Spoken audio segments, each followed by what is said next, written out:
लीलावती देवी महिला महाविद्यालय के ऑनलाइन एजुकेशन में आपका स्वागत है। हम लोग पिछली क्लास में पढ़ रहे थे देवनागरी लिपि। आज हमें पढ़ना है देवनागरी लिपि में ध्वनि संकेत, मतलब लिपि का उच्चारण करते समय किन संकेतों का हमें ध्यान रखना चाहिए ताकि हमारा उच्चारण सही हो। इसमें सबसे पहला है कि नागरी लिपि शिरोरेखण लिपि है, अर्थात इसमें किसी भी अक्षर के बाद शिरा रेखा खींची जाती है, जैसे का। अब ये इसकी क्या हो गई?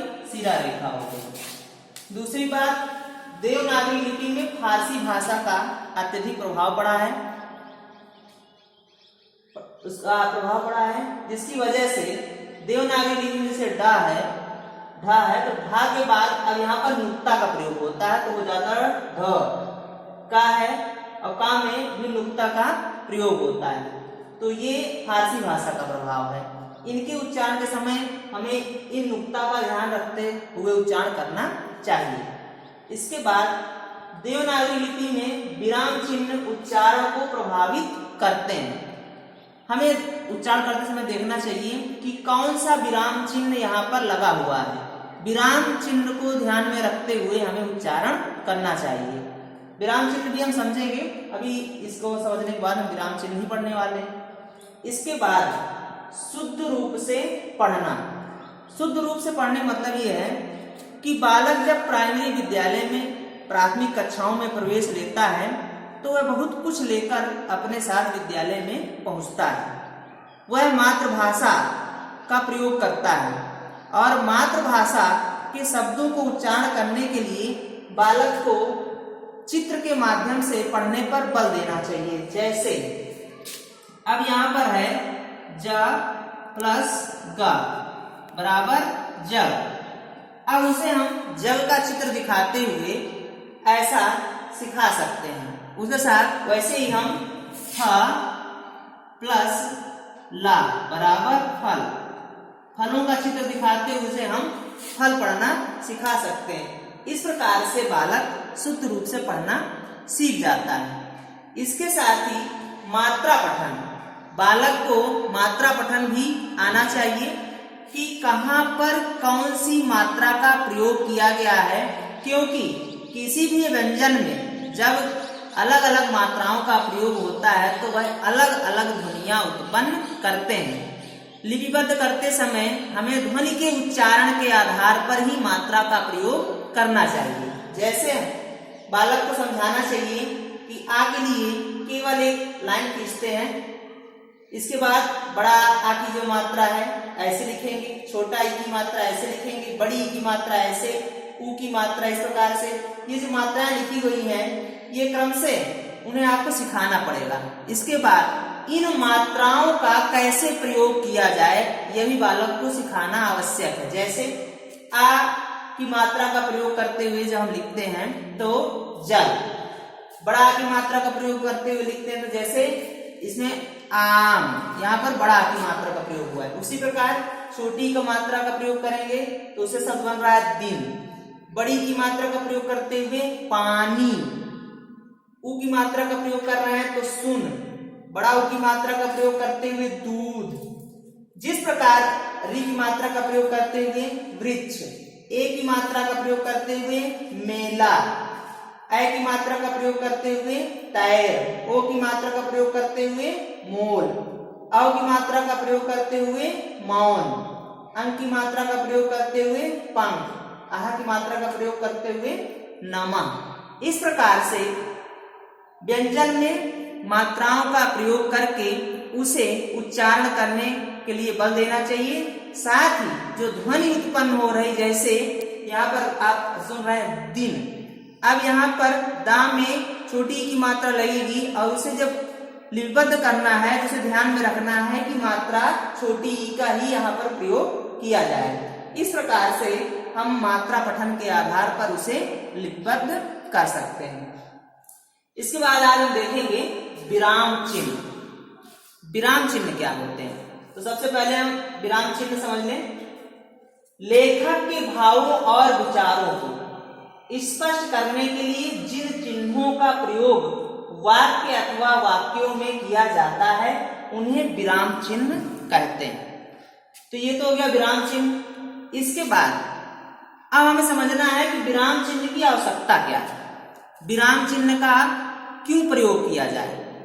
तो जिस प्रकार से आप जानते हैं कि मनुष्य कोई कार्य करते हुए लगातार वह कार्य नहीं कर सकता है, उसे आराम करना होता है, उसे रुकना होता है और वह आराम करने के बाद फिर कार्य करता है। उसी प्रकार लेखन कला में भी मन को एकाग्रचित करने के लिए मनुष्य को रुकना पड़ता है और वह जहां पर रुकता है, जहां पर आराम करता है, उसी को हम विराम कहते हैं।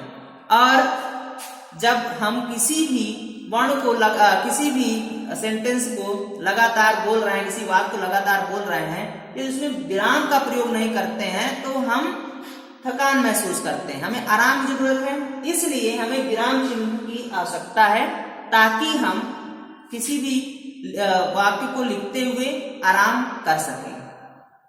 इसलिए हम विराम चिन्हों का प्रयोग करते हैं। अब हमें पढ़ना है विराम चिन्ह के प्रकार। तो विराम चिन्ह के मुख्य जो है 16 प्रकार हैं और भी अन्य प्रकार दिए गए हैं, लेकिन हम यहाँ पर 16 प्रकारों का अध्ययन करेंगे। सबसे पहले है पूर्ण विराम। पूर्ण विराम क्या है? प्रश्नवाचक और विस्मय बोधक वाक्यों को छोड़कर सभी वाक्यों के अंत में पूर्ण विराम चिन्ह का प्रयोग किया जाता है। पूर्ण सेंटेंस जैसे है राम घर जाता है।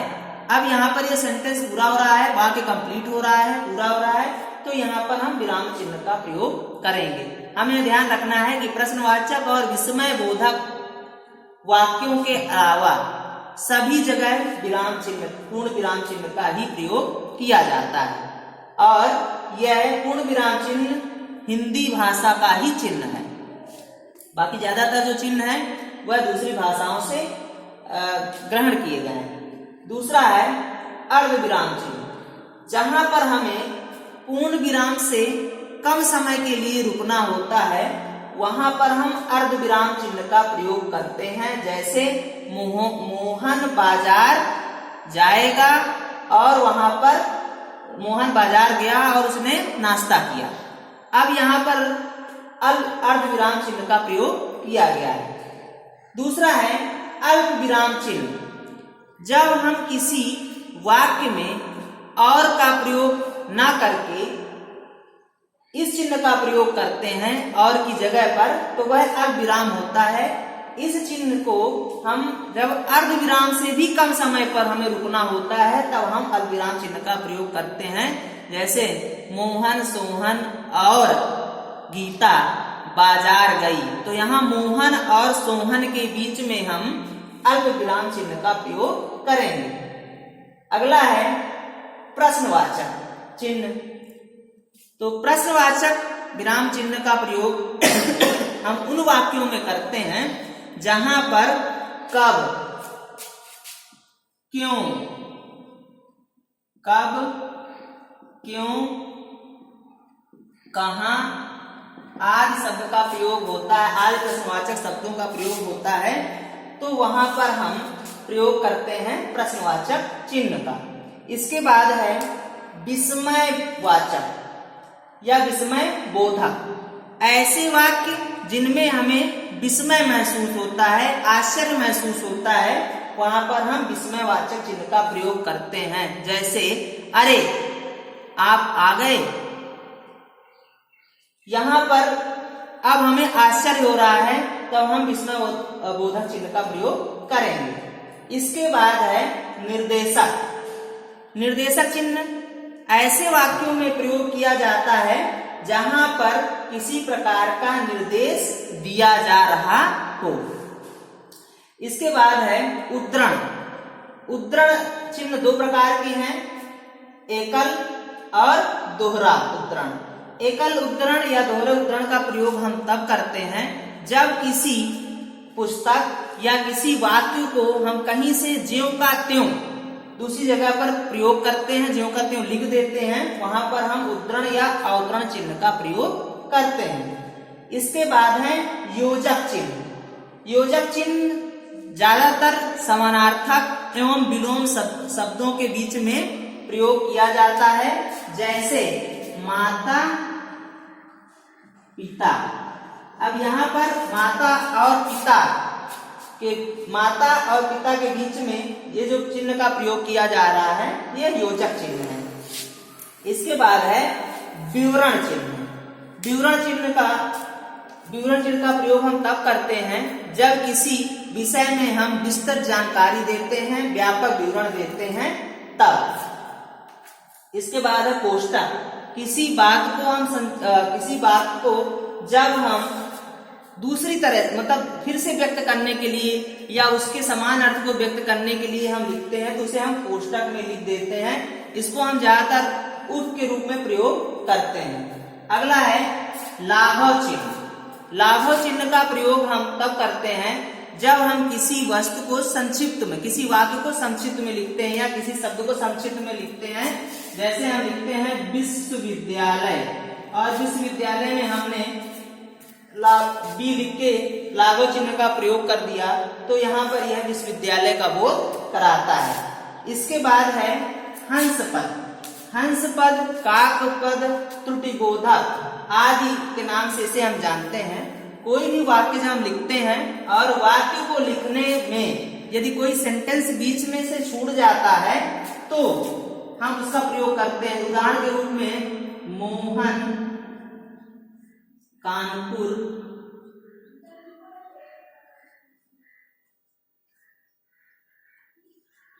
जाता है। अब यहां पर है मोहन कानपुर जाता है, किंतु मान लीजिए कि मोहन बस से, अब यहाँ पर हमें बस से लिखना था तो यहाँ पर हमें चिन्ह लगा के यहाँ लिख देंगे बस से कानपुर जाता है। इसे यहाँ पर जो हम प्रयोग कर रहे हैं ये है हंस पद। इसके बाद है समता मूलक। जब दो शब्द बराबर होते हैं या समान होते हैं तो वहां पर हम समता मूलक चिन्ह का प्रयोग करते हैं। इसके बाद है अपूर्ण विराम चिन्ह। अपूर्ण विराम चिन्ह प्रायः हिंदी में उन अक्षरों के बीच में प्रयोग किया जाता है जहां पर हमें किसी समानार्थक शब्द का प्रयोग करना होता है। इसके बाद है लोप चिन्ह। लोप चिन्ह को हम रिक्त चिन्ह के भी नाम से जानते हैं। जब एक सेंटेंस कहने के बाद हम बीच में काफी स्थान छोड़ते हुए आगे सेंटेंस का आखिरी भाग लिखते हैं तो वहां पर हम लोप चिन्ह का प्रयोग करते हैं। इसके बाद है दीर्घ उच्चारण। दीर्घ उच्चारण चिन्ह का प्रयोग चौपाई या धार्मिक ग्रंथों में अधिक किया जाता है, जहां पर उसका मतलब होता है कि हम एक से अधिक मात्राओं का प्रयोग करेंगे। तो ये थे आज विराम चिन्ह। आज हमने पढ़ा विराम चिन्ह। अगली क्लास में हम इसके आगे का पढ़ेंगे। आज के लिए धन्यवाद।